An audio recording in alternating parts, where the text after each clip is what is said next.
কি ব্যাপার, বারবার ফোন করেছিলাম, ফোন ধরো না কেন? কাজে ছিলাম তাই ফোন করতে পারি না। তুমি তো জানো আমি কাজে থাকলে ব্যস্ত থাকি, বারবার ফোন দিচ্ছিলে কেন? তোমার কি ব্যস্ততা আমার ভালো করেই জানা আছে। পৃথিবীর সব কাজ করতে পারো, অথচ নিজে বইয়ের ফোন ধরতে পারো। আমি কোথায় কোন পরিস্থিতিতে থাকি তোমার কোনো ধারণা আছে?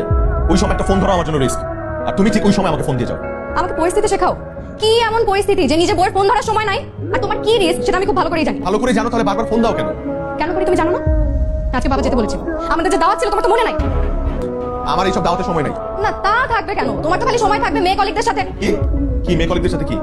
হ্যাঁ দেখো, পৃথিবীতে ক্রাইম রিপোর্টার তুমি শুধু একাই না, আরো অনেকে আছে যারা বউ নিয়ে সুখে শান্তিতে সংসার করে, তোমার মত না। কিন্তু আমার মতো বউ নিয়ে তো সংসার করে না। আমার বউ তো, সেটা তুমি হারে হারে টের পাচ্ছি। আমার মতন বউ দিয়ে তোমার তো হচ্ছে না। দেখো প্লিজ, আমি সারাদিন কাজ করে আসছি, আমি এই বিষয়টা এখন আর বাড়াতে চাই না। আমি কোনো দাওয়াত পথে যেতে পারবো না, আমাকে এগুলোতে টানবা না তুমি। তুমি প্লিজ গেলে একা যাও তো। হ্যাঁ আমি একাই যাবো, তোমাকে নিব না। নিচে গাড়ি খোলা আছে, আমি একাই যাবো। আর এবার যদি যাই আমি আর আসবো না। যাও, একবারে চলে যাও। তুমি গেলে আমি আসলেই শান্তি পাই। কি এবার আমি একেবারে জন্য চলে আসছি। রুবি, বিয়ে হচ্ছে 1 বছর হয়নি, এর মধ্যে জামাইয়ের সাথে ঝগড়া করে লাভে তুমি চলে আসলে, মানুষ কি বলবে? খালি মানুষের কথাই ভাবলে মা, একটাবার নিজের মেয়ের কথা ভাবলে না? এরকম একটা মানুষের সাথে কেউ একদিন সংসার করতে পারে? তাও তো তোমাদের মুখের দিকে তাকিয়ে আমি ওর সাথে 1 বছর সংসার করছি। আর সম্ভব না। এবার আমি ডিভোর্স দিব, দরকার হলে আমি বাকিটা জীবন একা কাটাবো। তাও আমি ওই বাড়িতে আর ফিরে যাবো না।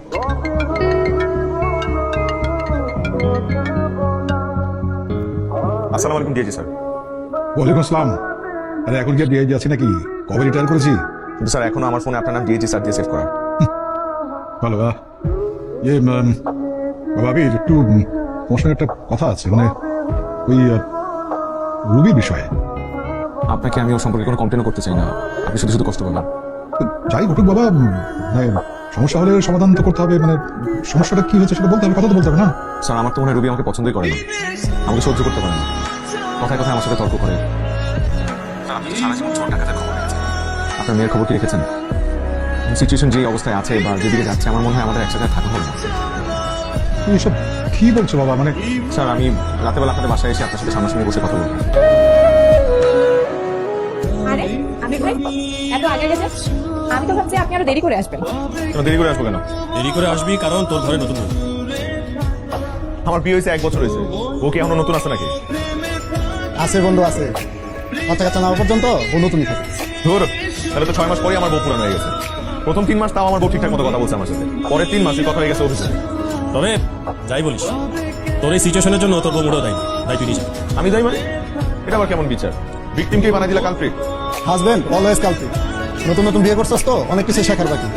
সংসারটা হলো পররাষ্ট্র মন্ত্রণালয়ের মতো, এখানে সবসময় ডিপ্লোমেসি ফলো করতে হবে। স্যার আমি আসি। না আজকে যাই। চলো আমিও যাবো তোমার সাথে। তুমি যাবে মানে? আমি তো বললাম যে একটু সমস্যা আছে, 2-4 দিন থাকো ওখানে। তোমার কি সমস্যা আমি খুব ভালো করেই জানি। চলো বাবা, আসি মা, আসি। চলো আসসালামু আলাইকুম। আসো। কি ব্যাপার, আশেপাশে ও কিছুকে মেরে কি দেখো? কই কিছু না তো, এত করে বললাম রেস্টুরেন্টে আসা কি দরকার, তারপরে রেস্টুরেন্টে আসা। আসার কি দরকার মানে? বাসা যেয়ে কি খেতা? বাসায় তো খাওয়ার কিছু নেই। তাড়াহুড়া করে আমাদের বাসা থেকে কিছু খেয়ে আসলা না। একটা ডিম ভেজে দিতে তাও তো হতো। তুমি না আসলেই একটা আনরোমান্টিক মানুষ।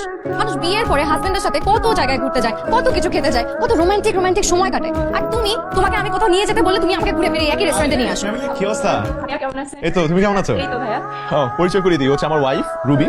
আরে এটা ভাবি নাকি? ভাবি কেমন আছেন? ভালো। আসেন না প্লিজ, বসেন। হ্যাঁ প্লিজ বস। আরে না না ভাইয়া, ওখানে আমার বন্ধু বান্ধব আছে অন্য টেবিলে, আমি ওখানে বসবো। ঠিক আছে ভাবি, আসি। হ্যাঁ হ্যাঁ হ্যাঁ আসেন। হ্যাঁ আসি। হ্যাঁ ভালো থেকো। এই কারণেই এদিক সেদিক কিছুকে মারছিলে। আমাকে সন্দেহ করতেছ না? তো সন্দেহ করবো না, তোমার কাজকর্মই তো। রেস্টুরেন্টে আমি এমন কি কাজকর্মটা করলাম যে তুমি সন্দেহ হচ্ছে? বুঝতে পারছো না কি করেছো তুমি? বিয়ের পরে বউ রাগ করে বাপের বাড়ি গেলে স্বামী কি করে? কি করে? রাগ ভাঙিয়ে বাসায় নিয়ে আসে। আর তুমি কি করছো? 2-3 দিন আরো আমাকে বাপের বাড়ি রেখে আসার প্ল্যান করছো। তারপর আবার এই মেয়ে এই রেস্টুরেন্টে একই সময়। বুঝি না আমি কিছু। কি ব্যাপার, জানালা বন্ধ করছো কেন? না বাইরে অনেক বাতাস তো। বাতাস দেখি তো এখানে বসছি। আমি এসি ছেড়ে দিচ্ছি। কি ব্যাপার, খাচ্ছ না কেন? কই খাচ্ছি তো। কি হয়েছে তোমার বলো তো? যে মানুষ ঘরে থাকে না, পারলে ছুটির দিনে অফিস করে, সেই মানুষ 2 দিন ধরে ঘরে বসে। ঘটনা কি আমাকে বলো। ঘটনা তো একটা আছে। তুমি তো সবসময় কমপ্লেন করো আমি তোমাকে সময় দিই না, অফিসের কাজ নিয়ে ব্যস্ত থাকি, তাই ভাবলাম যে তোমাকে একটু সময় দিই। হ্যাঁ হ্যাঁ আবির বলো। হ্যালো স্যার, ওরা তো আমাকে নতুন করে হুমকি দিয়েছে স্যার। নতুন করে হুমকি কি বলেছে বলো তো? স্যার স্যার ওরা ওরা আমাকে টেক্সট করছে, টেক্সট করে বলছে যে ওরা কোনোভাবে জানতে পারছে যে আমি পুলিশের সাথে যোগাযোগ করছি এবং ওরা 7 দিনের মধ্যে আমার পুরো পরিবারকে শেষ করে দেবে, মেরে ফেলবে। 7 দিনের সময় দিছে আমাকে। স্যার আমি এখন কি করবো, আমি তো কিছু বুঝতেছি না স্যার। আবির একটু শান্ত শান্ত হও, আমি দেখছি টেনশন করো না। তো নিচে দুজন সিভিল ড্রেসে আছে প্রোটেকশনের জন্য, আর আমি দেখছি, আমি সবসময় খবর নিচ্ছি। কেমন? আমি তোমার সাথে আমার সিরিয়াস কথা আছে। তুমি প্লিজ, এখন কথা বলার মুড নাই আমার। ও, আমার সাথে কথা বলার জন্য তোমার মুডের প্রয়োজন হয়, আর এতক্ষণ যে লুকিয়ে লুকিয়ে বারান্দায় কথা বলছিল তখন তোমার মুডের প্রয়োজন হয় নাই? আর সাথে কি বলতে চাও? দেখো আবির, তোমার সাথে আমি সোজা কথা বলতে চাই, সোজা উত্তর শুনতে চাই। আজকে যা বলবো আমাকে সরাসরি বলবা, কোনো লুকোচুরি নেই। কে?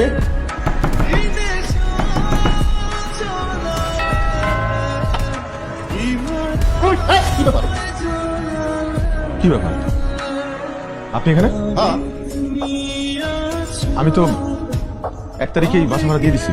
বাসা ভাড়া তো না সেদিন বিকালে টাঙ্কিতে পানি থাকবে না, বালতি বেড়ে থাকবে। আল্লাহ, এত বড় একটা বিপদ তুমি আমাকে একবার বলার প্রয়োজন মনে করো নাই? আমাদের এই বাসায় থাকা ঠিক হবে না। কি করবো? তুমি এখানে বসে আছো কেন? প্লিজ তুমি রুমে যাও। না না প্লিজ, তুমি আমার চোখের সামনে থাকো। তুমি আমার চোখের সামনে থেকে একটু নষ্ট করো না। হ্যাঁ, আমি কি করবো আল্লাহ?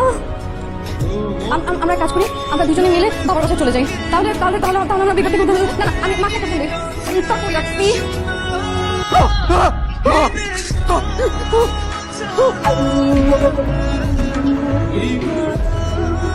তুমি কি কোনো খারাপ স্বপ্ন দেখছো? আমি মাত্র দেখলাম একটা লোক ছুরি নিয়ে আমাকে মারতে আসছে।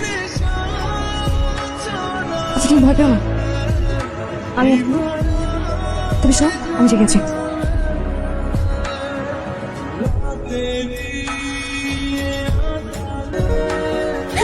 সরি সরি, বসো বসো বসো, এইখানে বসো ভাই। কোথায় নিয়ে যাচ্ছ? এই যে চোখ খুলবো? খুলো পায়েস। এই পায়েসে কি সেই পায়েস যেটা কথা তুমি বলেছিলে যে তুমি খুব ভালো পায়েস রান্না করতে পারো? এটাই সেই পায়েস। আর যে পায়েস তুমি আমাকে কোনোদিন খাওয়াওনি। আমার ব্যস্ততার কারণে। কে জানে? আজকে এই পায়েসটা আমি রান্না করেছি only for you. Thank you. হ্যাঁ বাবা বলো, কিছু করতে পারলা? হ্যালো মা, কেমন আছিস? উফ, কেমন আছে তুমি জানো না বাবা? তোমার তো উচিত এইসব প্রশ্ন না করে আমাকে আর তোমার জামাইকে এখান থেকে নিয়ে যাওয়া। কি করছো তুমি? আরে সেই অবস্থা থাকলে নিয়ে যেতাম তো, বুঝতে পারছিস না ব্যাপারটা ক্রিটিক্যাল। জাস্ট বসে থাকতে হবে। আর আমি তো আছি, টেনশন করিস না, ঠিক আছে? আমি দেখছি তো। জানি না বাবা, আমার কিছু ভালো লাগছে না। বাবা দেখো, তুমি যেভাবে হোক তাড়াতাড়ি কিছু একটা করো। আচ্ছা আমি আমি আমি দেখছি, টেনশন করার কিচ্ছু নাই। জাস্ট আমি বসে বসে থাক। বাকি প্রোটেকশন তো আমি নিচ্ছি, আমি প্রোটেকশন বাড়িয়ে দেবো, কোনো চিন্তা নেই। ঠিক আছে প্লিজ তুমি দেখো কিছু একটা করা যায় কিনা প্লিজ।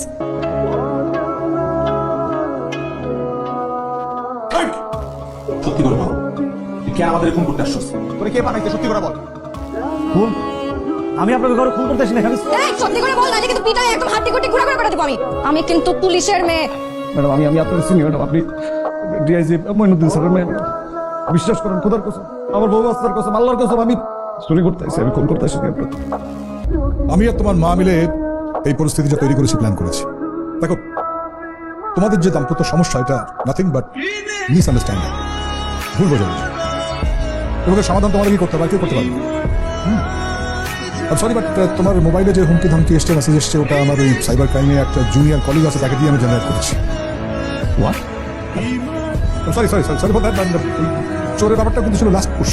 তাই বলে তুমি আবিরকে এইভাবে ভয় দেখাবা? বাসায় চোর পাঠাবা? যদি বলতে পারলে কিছু একটা হয়ে যেত বাবা। কিচ্ছু হতো না।